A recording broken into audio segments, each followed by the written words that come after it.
The Grand Meridian Hotel rises 47 floors above Manhattan's Upper East Side, its glass facade reflecting the amber glow of sunset, like a monument to wealth itself.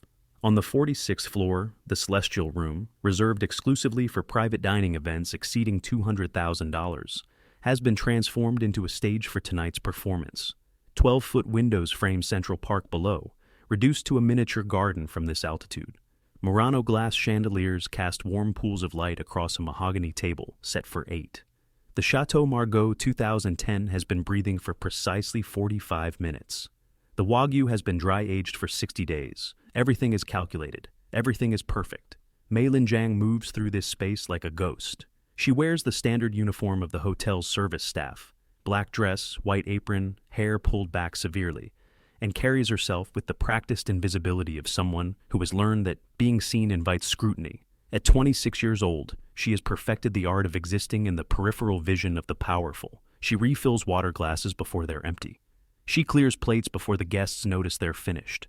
She anticipates needs with an almost preternatural awareness that her supervisors praise and her coworkers find unsettling. What none of them know, what Mei Lin has learned to hide as carefully as a scar, is that she holds a doctorate in Chinese linguistics from Columbia University, with a specialization in classical Mandarin dialects and Qing dynasty court documentation. Her dissertation on the evolution of diplomatic language during the Kangxi Emperor's reign was nominated for the Association for Asian Studies Best Dissertation Award. She speaks 7 languages fluently and can read 3 dead ones. None of this appears on her name tag, which simply reads, Mei Lin, Server. She pauses at the service station, allowing herself a moment to breathe. Through the window, the city pulses with its endless ambition, and she feels the familiar ache of watching a world she once belonged to from a distance. 2 years ago, she was presenting at academic conferences in Beijing and Shanghai. She had a fellowship. She had a future. Then her mother's diagnosis came, stage 4 pancreatic cancer, and the brutal mathematics of American healthcare consumed everything. The fellowship couldn't defer. The medical bills couldn't wait. She liquidated her savings, maxed her credit cards, and watched her carefully constructed academic career collapse while she sat in hospital waiting rooms, translating between her mother's Cantonese and the doctor's clinical English. Her mother died anyway, leaving Mei Lin with a PhD she couldn't monetize and $287,000 in debt. The service industry doesn't care about your credentials. It only cares if you can carry 3 plates without dropping them and smile while wealthy people treat you like furniture. Mei Lin can do both. What she cannot do, what she has never been able to do, is stop listening, stop analyzing, stop noticing. Tonight, she notices everything. They arrive in a procession of black SUVs and tailored confidence. Victor Harrington enters first, 73 years old, silver-maned, possessing the easy authority of a man who has never been told no. His shipping empire spans 3 continents. Forbes estimates his net worth at $8.2 billion, though the real number is carefully hidden in a maze of offshore accounts. He moves like someone who believes the air itself should feel privileged to fill his lungs. Behind him, his son, Marcus Harrington, 41, whose Princeton MBA and corner office have never quite erased the hungry look of a man still trying to prove something to his father. His wife, Elena, former Miss Connecticut, current professional philanthropist, trails him like an expensive accessory. Then the others, 2 investment bankers whose names Mei Lin overhears as Reynolds and Thompson, their handshakes aggressive, their watches worth more than her annual salary. A lawyer named Whitfield, whose leather briefcase contains contracts that will be signed tonight.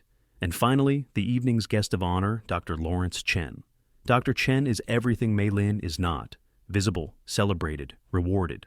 At 58, he has built a reputation as the Western world's foremost expert on Chinese antiquities. His authentication has greenlit sales worth hundreds of millions. Museums compete for his consultations. Auction houses treat his word as gospel. Tonight, he is here to authenticate and appraise a collection of imperial Chinese artifacts that Victor Harrington acquired through what he calls private channels, a phrase that, in Mei Lin's experience, usually means someone's cultural heritage was stolen. The collection sits on a velvet-draped table at the room's center. 6 jade pieces, 3 bronze vessels, and the crown jewel, a painted silk scroll purportedly from the court of the Yongzheng Emperor, circa 1725. If authentic, the scroll alone could be worth $20 million. Mei Lin pours wine and absorbs every word. The provenance is impeccable, Dr. Chen is saying. adjusting his glasses as he examines the scroll. His Mandarin carries the flattened tones of someone who learned the language academically, without regional flavor. The brushwork, the pigmentation, the silk weave, all consistent with early 18th century court production. My preliminary assessment is that you've acquired a genuine masterwork, Mr. Harrington. Victor Harrington's smile spreads like oil on water. I had a very good feeling about this one. Marcus leans forward, eager. And the bronze vessels, the jade, all exceptional. The jade bi-disc shows the characteristic nephrite composition of Qing imperial workshops. The bronze Gyu vessels display patina consistent with their claimed age. Dr. Chen produces a folder from his briefcase. I've prepared my authentication certificates. Once signed, Sotheby's will accept these for their November auction. Conservative estimate for the collection, 65 million. The number lands in the room like a physical weight. Reynolds and Thompson exchange glances. Whitfield opens his briefcase. Maylene moves to refill Dr. Chen's water glass, and he glances up at her with the particular unseeing gaze that wealthy people reserve for service staff.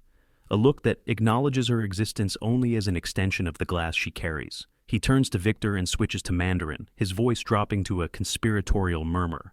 Jie ge fu wu yuan, ta kan ki lai xiang ge nong chun lai de. Kineng lian ziji de mingzi do bu hui xie.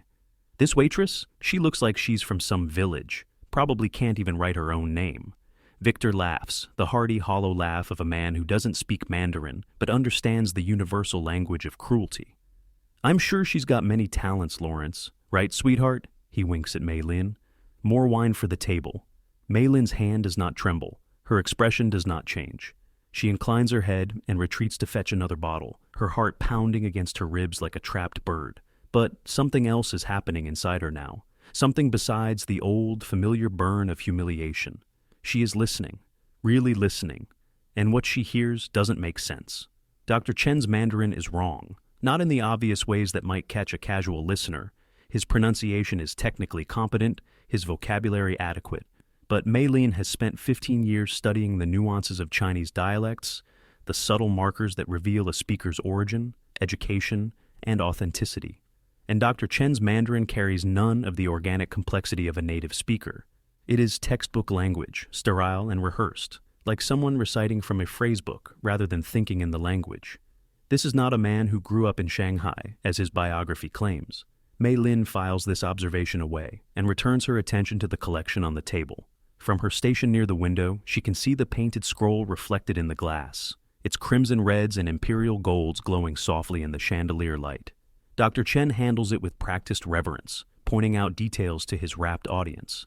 The fineness of the brushstrokes, the age-appropriate foxing on the silk, the vermilion seal of the Yongzheng Emperor. But something about the seal catches Maylin's eye. She moves closer under the pretext of clearing appetizer plates, angling her body to get a better view. The seal is circular, as imperial seals should be, stamped in the traditional vermilion paste. The characters read Yongzheng Yubi, personally written by Yongzheng. It looks perfect, almost too perfect. Maylin's dissertation included an entire chapter on imperial seals, their evolution, their variations, the subtle differences between authentic stamps and later reproductions. She has examined photographs of over 300 Yongzheng-era seals. She knows their quirks the way a musician knows scales. And this seal, the character for Bai, is wrong. The authentic Yongzheng seal uses an archaic variant of the character, a form that disappeared from common usage after the 19th century. This seal uses the modern simplified stroke. It's a tiny detail, invisible to anyone who hasn't spent years studying Qing dynasty calligraphy. It's also unmistakable proof that the scroll is a forgery. Maylin's pulse quickens. She forces herself to continue clearing plates, her movements mechanical while her mind races. Could she be wrong? Could there be a variant she's unfamiliar with? Some obscure exception to the pattern she's studied? No, she's not wrong. Her mother used to joke that Maylin was born with a magnifying glass in one hand and a skeptical expression on her face. Her certainty in this domain is absolute. She glances at Dr. Chen, who is now lecturing Victor about the scroll's historical significance, how it depicts the Yongzheng Emperor's famous garden retreat, how it represents the pinnacle of Qing aesthetic achievement. His hands move with theatrical precision. His voice carries the practiced cadence of a man who has given this performance many times. How many times, Mei Lin wonders. How many collections has he authenticated? How many forgeries has he blessed with his fraudulent expertise? She looks at the jade Bai disc next. From her angle, she can see the underside, the part Dr. Chen hasn't shown the others. The drilling pattern is wrong. Authentic Qing jade pieces were drilled with traditional bamboo tools, leaving a distinctive conical cavity. This disc shows the clean cylindrical bore of a modern rotary drill. Her heart is pounding now. The bronze vessels, the other jade pieces. How much of this collection is fake? She watches as Whitfield produces a stack of contracts from his briefcase. She watches as Victor uncaps a Mont Blanc pen, worth more than her monthly rent. She watches as $65 million of fraud prepares to become legitimate. And she knows, with sudden and terrible clarity, that she cannot let this happen. Not because Victor Harrington deserves her protection. He doesn't. His wealth was built on the broken backs of longshoremen and the looted treasures of cultures he's never bothered to understand. Not because the law demands it. She has no standing here, no authority, no power. But because somewhere, in a workshop in Jingdezhen, or a back room in Hong Kong, skilled forgers are profiting from the systematic theft of Chinese cultural identity. Because Dr. Chen, whoever he really is, has built a career on lies that diminish the real history of her people. Because her mother spent her life preserving the old stories, the old ways, the old truths, and this insult cannot stand. Mei Lin sets down the plates she's carrying. Her hands have stopped trembling. "Excuse me," she says. 8 pairs of eyes turn to her. 8 expressions of mild irritation. Who is this servant interrupting important business? Mei Lin looks directly at Dr. Chen. "Nin shuo nin shi Shanghai ran," she says, her Mandarin flowing with the musical precision of the Jiangnan region. "Dan shi nin defian tenkilai geng xiang shi sui yuande. Mei yu renhe bendi ku yan. Jie hen ki guai dui yi ge zai Shanghai zhangda deran lai shuo."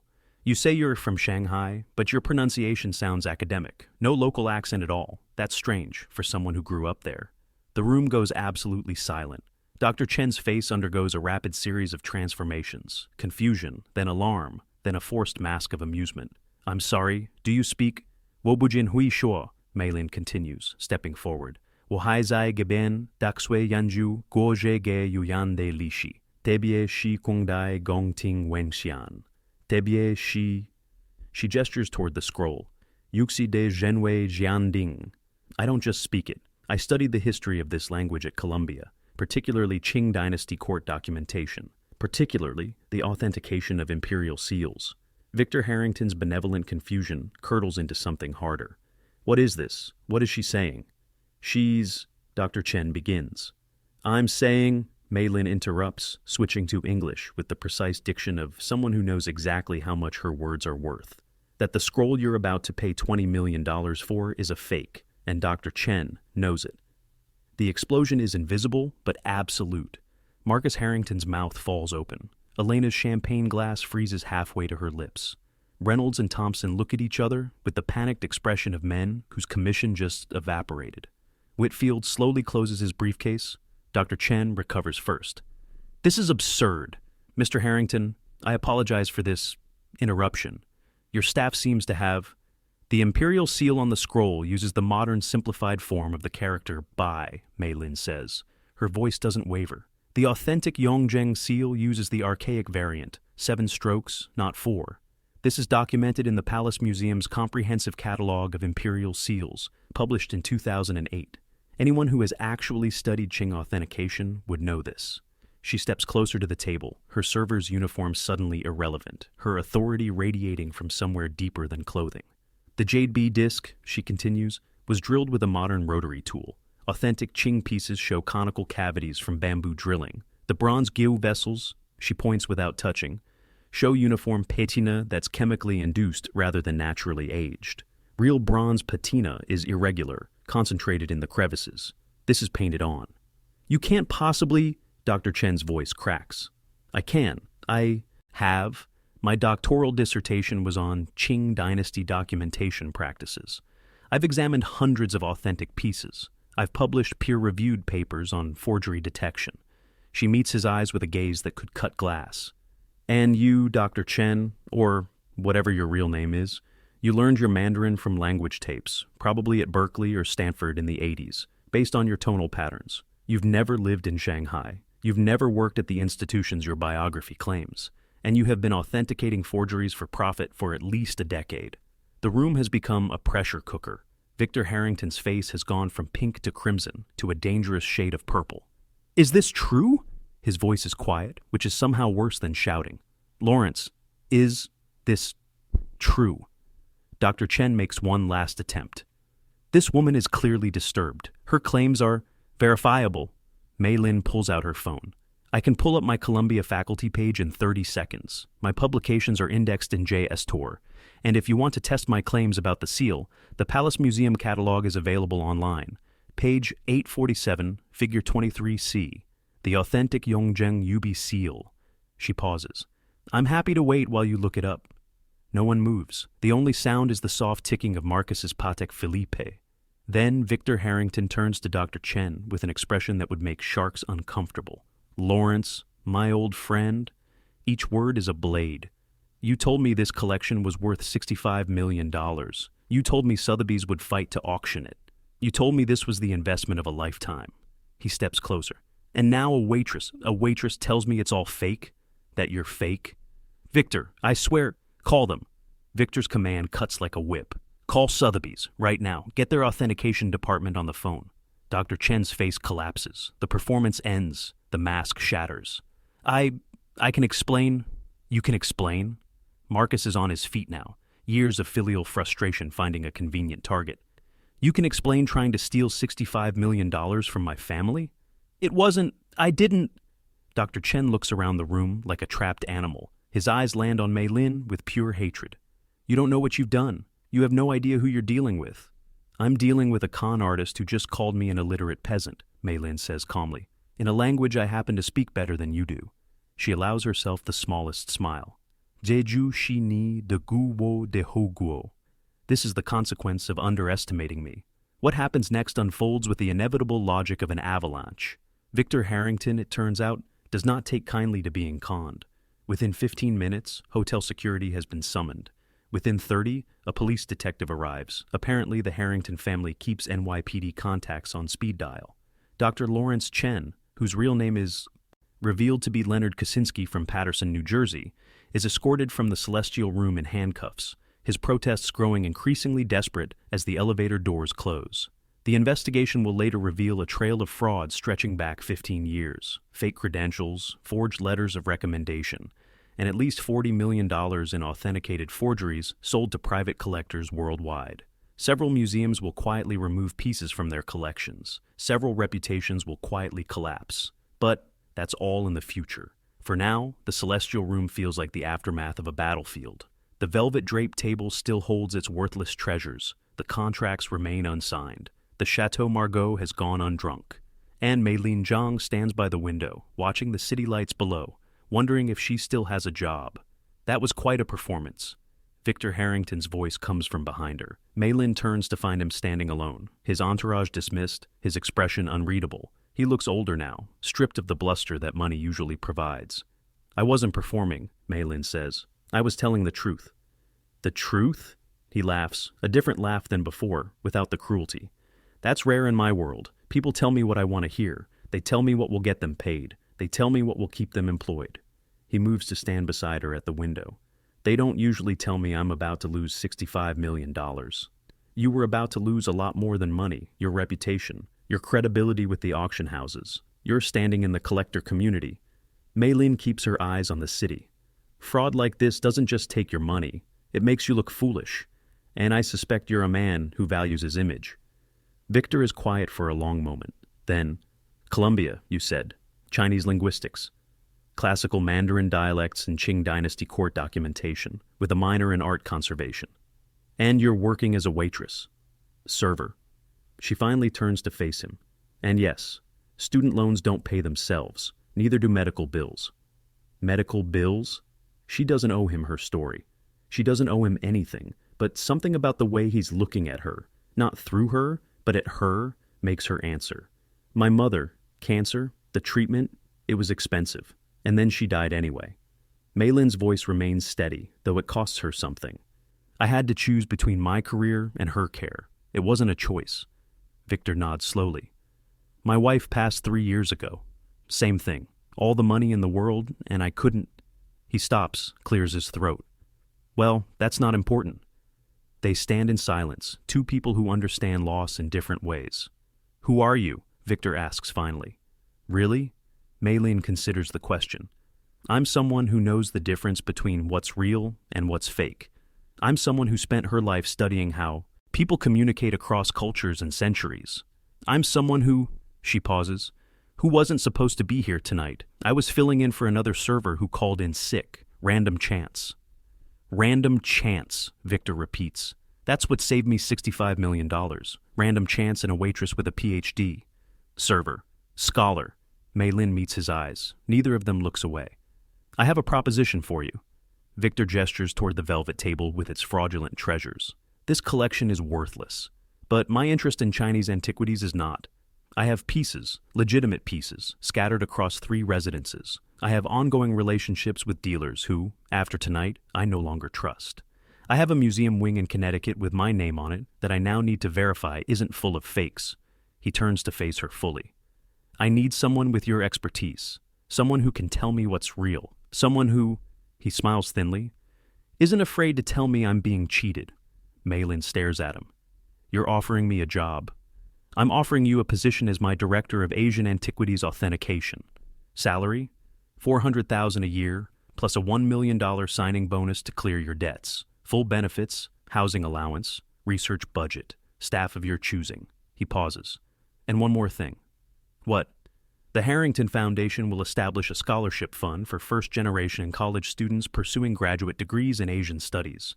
20 full scholarships a year, covering tuition, living expenses, and research travel. He meets her eyes. Named after your mother, if you'll allow it.